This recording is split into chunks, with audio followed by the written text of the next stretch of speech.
நீங்க டபுளா தெரியுறீங்க. நாளா தெரிஞ்சாதான் ப்ராப்ளம்.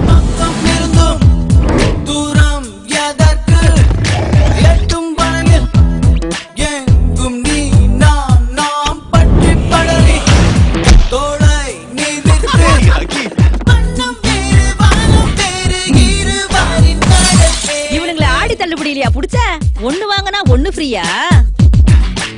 ஒரிஜினல்